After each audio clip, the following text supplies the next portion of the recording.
ये कहानी किसी काल्पनिक भविष्य की नहीं, बल्कि आज की कड़वी सच्चाई और हमारे आने वाले कल की एक डरावनी चेतावनी है। अगर आज हम नहीं संभले, तो ये हमारा भविष्य हो सकता है। ये कहानी हमारे आने वाले कल की एक डरावनी चेतावनी है। बचपन में माँ कहती थी कि दुनिया की सबसे कीमती चीजें मुफ्त मिलती हैं, जैसे कुदरत की खुली हवा। पर आज आज इस शहर में जिंदा रहने के लिए नोटों की गड्डियां चुकानी पड़ती हैं। आज यहां सांसें बिकती हैं। सुबह के 7 बज रहे थे, लेकिन सूरज का कहीं अता पता नहीं था। खिड़की के बाहर सिर्फ एक सलेटी रंग की गाड़ी धुंध तैर रही थी, जिसने पूरे शहर को अपनी गिरफ्त में ले लिया था। 14वीं मंजिल की बालकनी में खड़ा 16 साल का समर खांसते हुए हवा में किसी ताजगी को ढूंढने की कोशिश कर रहा था। कप थमाते हुए कहा, लो समर, ये काढ़ा पी लो। आज बाहर एयर क्वालिटी इंडेक्स 450 के पार है। और उन्होंने तुरंत बालकनी का कांच का दरवाज़ा बंद कर दिया। अंदर एयर प्यूरीफायर अपनी पूरी ताकत से चल रहा था, जिसकी नीली बत्ती यह भरोसा दिला रही थी कि कम से कम इस चार दीवारी के भीतर की हवा सांस लेने लायक है। समर के बगल में व्हीलचेयर पर उसके 75 साल के दादाजी दीनानाथ जी बैठे थे। उनकी आंखों में शहर की इस कंक्रीट की दीवारों को देखकर एक अजीब सी बेबसी थी। उन्होंने काढ़े का घूंट लिया और बाहर की धुंध को देखते हुए भारी आवाज में बोले, समर बेटा, ये जो सामने तुम्हें 50 मंजिला मॉल दिख रहा है ना, यहाँ कभी एक बहुत बड़ा तालाब हुआ करता था। चारों तरफ कमल के फूल खिलते थे और शाम को बगुले आकर बैठते थे। इस पूरी सड़क के किनारे बरगद और महुआ के इतने घने पेड़ थे कि दोपहर में भी सूरज की धूप जमीन को छू नहीं पाती थी। हम बच्चे इसी तालाब के किनारे कौड़ियाँ चुनते थे। समर बस कल्पना कर रहा था कि काश उसने वह दुनिया देखी होती, क्योंकि आज तो उसे कदम कदम पर सिर्फ हॉर्न का शोर, गाड़ियों का धुआं और सीमेंट के कंकड़ ही दिखाई देते थे। दोपहर का समय था। समर अपने दोस्तों के साथ अपनी सोसाइटी के पीछे वाले इकलौते खाली प्लॉट की तरफ गया। यह इस पूरे इलाके का आखिरी टुकड़ा था जहां थोड़ी बहुत मिट्टी बची थी। बच्चे यहां आकर क्रिकेट खेल लिया करते थे, लेकिन आज वहां का नज़ारा बदला हुआ था। प्लॉट के चारों तरफ चमकीले टीन के शेड लगाए जा रहे थे। बड़ी बड़ी जेसीबी मशीनें खड़ी थीं। समर ने देखा कि कैसे एक क्रेन ने पल भर में उस पुराने नीम के पेड़ को जड़ से उखाड़ फेंका, जिस पर कभी चिड़ियों के घोंसले हुआ करते थे। बेघर हुई चिड़ियां चीखते हुए आसमान में उस धुंध के बीच गायब हो गईं। कुछ ही दिनों बाद प्रदूषण की वजह से दादाजी की तबीयत अचानक बहुत खराब हो गई। अस्पताल के कॉरिडोर की खिड़की से बाहर देखते हुए समर की आंखों में आंसू आ गए। वहाँ एक बड़ी स्क्रीन पर हवा का लाइव भाव चल रहा था। आज अमीर लोग उन ऑक्सीजन बार्स में जाकर पैसे देकर शुद्ध हवा खरीद रहे थे। समर ने ठान लिया कि वह इस लालची सिस्टम के खिलाफ लड़ेगा। उसने अपने दोस्तों के साथ मिलकर हरित सेना बनाई।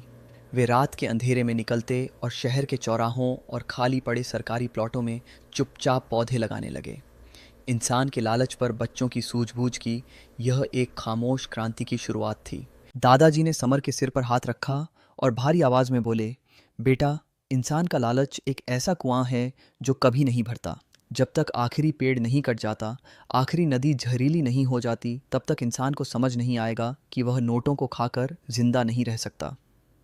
आवाज में थोड़ा दर्द और ठहराव। उस रात शहर भट्टी की तरह तप रहा था। कंक्रीट की इमारतें दिन भर की धूप सोखकर रात को गर्मी उगल रही थीं। आसमान में एक भी तारा नहीं था, सिर्फ फैक्ट्रियों का काला धुआं था जो इंसानों के फेफड़ों को धीरे धीरे ख़त्म कर रहा था। समर को महसूस हुआ कि वे सब एक बहुत बड़े पिंजरे में कैद हो चुके हैं। रात के ठीक 2 बजे अचानक समर के घर में अफरा तफरी मच गई। दादाजी को सांस लेने में भारी तकलीफ हो रही थी। उनका ऑक्सीजन लेवल लगातार गिर रहा था। अस्पताल पहुंचते ही उन्हें आईसीयू ले जाया गया।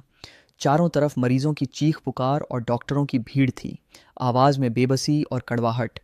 डॉक्टर ने बाहर आकर कहा, इन्हें तुरंत इस जहरीले शहर से दूर ले जाइए, वरना दवाएं काम करना बंद कर देंगी। समर ने रोते हुए खिड़की के बाहर देखा, जहां एक बड़ी स्क्रीन पर लाइव हवा का भाव चल रहा था। अमीर लोग पैसे देकर ऑन ऑक्सीजन बार से शुद्ध हवा खरीद रहे थे। कुदरत ने जो हमें मुफ्त दिया, इंसान ने आज उसका भी धंधा बना दिया था। क्या यही हमारा विकास है? समर का गुस्सा अब एक संकल्प बन चुका था। उसने अपने दोस्तों के साथ मिलकर बनाई हरित सेना। वे रात के अंधेरे में निकलते और शहर के खाली कोनों में छुपकर बीज बो आते। लेकिन एक रात पुलिस के एक अफसर ने उन्हें देख लिया और चिल्लाया, ए लड़के, यह सरकारी जमीन है। यह बकवास बंद करो और घर जाओ, घर जाओ। समर ने उस नन्हे पौधे को अपनी छाती से लगा लिया। उसे समझ आ गया कि इस लालची सिस्टम के बीच रहकर वह प्रकृति को नहीं बचा सकता। साल बीतते गए और इंसान का लालच और खतरनाक होता गया। अब कहानी 30 साल आगे भविष्य के धुंधलके में आ चुकी थी। समर अब 46 साल का परिपक्व व्यक्ति बन चुका था और उसका एक 12 साल का बेटा था, कबीर। लेकिन यह दुनिया वैसी नहीं थी। आसमान का रंग हमेशा गहरा कत्थई रहता था। लोग अब बिना बायोसूट और ऑक्सीजन मास्क के घरों से बाहर नहीं निकल सकते थे। कबीर ने अपने पूरे जीवन में कभी किसी असली पक्षी को आसमान में उड़ते नहीं देखा। एक दिन कबीर ने समर का हाथ पकड़ा और मासूमियत से पूछा, पापा, क्या सचमुच पहले नदियों में पानी बहता था? हमारी किताबों में लिखा है कि लोग तालाब के पानी से हाथ मुंह धो लेते थे, पर हमारे यहाँ तो पानी की हर बूंद रिसाइकल होकर आती है, जिसमें से दवाओं की बदबू आती है। क्या कभी मुझे असली नदी देखने को मिलेगी? समर ने कबीर को गले से लगा लिया। उसकी आंखों में बीते दिनों की यादें तैर। समर कबीर को शहर के सेंट्रल बायो पार्क ले गया। वहां कांच के एक बहुत बड़े गुंबद के अंदर नकली प्लास्टिक की हरियाली थी। कबीर ने जैसे ही एक पत्ती को छुआ, वह उदास हो गया।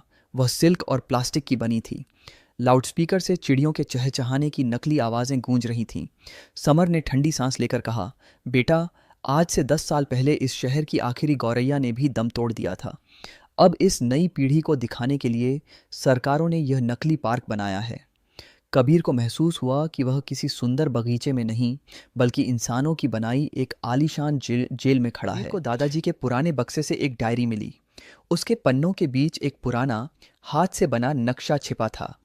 नक्शे के ऊपर लिखा था, नवग्राम, जहां प्रकृति अब भी जिंदा है। दादाजी ने लिखा था कि कुछ दूर पहाड़ों के पीछे एक गुप्त कम्युनिटी है, जिसने तकनीक को ठुकराकर जंगलों और साफ नदियों को बचा रखा है। कबीर की आंखों में एक नई चमक आ गई। उसने समर का हाथ पकड़कर कहा, पापा, हमें यहां से भागना होगा। मुझे असली हवा में जीना है। शहर छोड़ना आसान नहीं था। सरकारें नहीं चाहती थीं कि टैक्स देने वाले नागरिक उनके इस हाईटेक पिंजरे से बाहर जाएं। लेकिन समर ने ठान लिया था। रात के घने कोहरे और फैक्ट्रियों के काले धुएं का फायदा उठाकर दोनों बाप बेटा शहर की सुरक्षा दीवारों को पार कर गए। पीछे छूट रहा था कंक्रीट का वह जहरीला जंगल और सामने था एक अनजान, पत्थरीला लेकिन आजाद रास्ता। कई घंटों के सफर के बाद जब सूरज की पहली किरण पहाड़ों पर पड़ी तो हवा का मिजाज बदल गया। धुएं की कड़वाहट गायब हो चुकी थी और मिट्टी की सौंधी महक आ रही थी। समर ने कांपते हाथों से कबीर का ऑक्सीजन मास्क उतारा। कबीर ने अपनी जिंदगी में पहली बार बिना किसी मशीन के प्रकृति की शुद्ध हवा में एक गहरी सांस ली। उसकी आंखों से आंसू छलक पड़े। शुद्ध हवा का एहसास किसी अमृत जैसा था। के नीचे देखते ही उनकी आंखें फटी की फटी रह गईं। सामने था नवग्राम, ठीक वैसा ही जैसा दादाजी अपनी कहानियों में सुनाते थे। हरी भरी घास, फलों से लदे पेड़, हवा में उड़ती रंग बिरंगी चिड़ियां और कल कल बहती एक साफ पानी की नदी। वहां लोग बायोसूट में नहीं, बल्कि सूती कपड़ों में हंसते खेलते पेड़ लगा रहे थे। कबीर दौड़कर नदी के पास गया और पानी को छूकर चिल्लाया, पापा, दादाजी सच कहते थे, कुदरत अभी हारी नहीं है। समर और कबीर ने फिर कभी उस धुएं से भरे शहर की तरफ मुड़कर नहीं देखा। वे नवग्राम का हिस्सा बन गए। आज कबीर के हाथों में ऑक्सीजन का सिलेंडर नहीं, बल्कि मिट्टी और एक नन्हा पौधा था। यह कहानी सिर्फ समर और कबीर की नहीं है, यह एक चेतावनी है। अगर आज हमने अपने लालच को नहीं रोका तो कल हमारी आने वाली पीढ़ी के हिस्से में सिर्फ प्लास्टिक के पेड़ और नकली सांसें आएंगी। चुनाव हमारा है, हमें कंक्रीट का पिंजरा चाहिए या सांस लेती हुई धरती, क्योंकि प्रकृति के बिना इंसान का कोई भविष्य नहीं है।